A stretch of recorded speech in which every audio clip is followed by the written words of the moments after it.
American justice returns now with the conclusion of Undercover. Even the world of fine art sometimes needs to be infiltrated by an undercover operation. A common target, counterfeiters who pawn off their brilliant fakes as the real thing. Works by Picasso, Miro, Chagall, and Dali. Who better to expose the scam than undercover agents faking their own identities? In the mid-1980s, such bogus art was flooding the world market, an estimated $1 billion a year problem. The leading counterfeiters, a single prolific New Jersey family, the Emils. Patriarch Leon Emil had started the family business. By all accounts, he made excellent fakes. After Leon died in 1988, his wife Hilda took over, recruiting 2 of her daughters and a granddaughter. Their fakes were not as good, easier to detect, but people still bought them. The fakes were often sent out through the mail, which made it a federal crime. It went nationwide.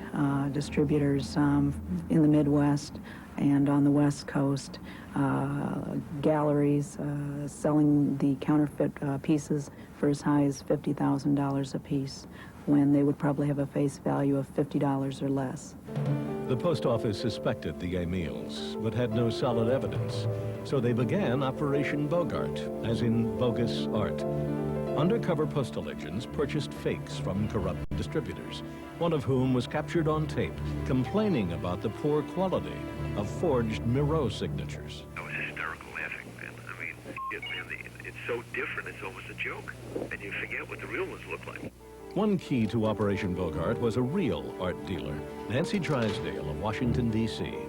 The feds wanted her to go undercover, to buy some bogus art. Well, I was very surprised, indeed. It's not a field that I know anything about, really, but, you know, it's always fun to catch a thief.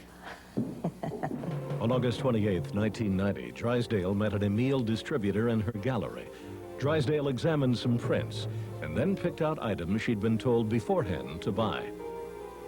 We bought 2 Miros and a Chagall for $24,000. 2 of the 3 prints turned out to be fakes. The authorities busted the distributor and convinced him to work with them. He in turn led them to other distributors of bogus art. Now, Postal Inspector Pat Hayes went undercover.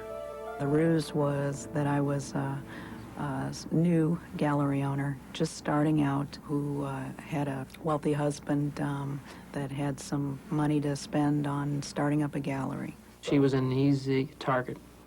Lots of money, naive, real nice, you know, just an easy person to hit. An undercover informant then taped a phone call in which the dealer who had sold Pat some fake prints discussed the phony certificates, which said the art was real.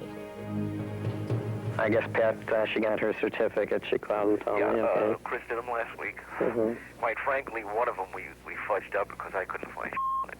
All these undercover efforts were leading the postal inspectors along a trail of bogus art and middlemen, back to one source, the Emils. In July 1991, postal inspectors obtained a search warrant for the Emil headquarters in New Jersey. It was a bonanza. 80,000 plus prints were removed, trucks and trucks of them. It was a very large operation.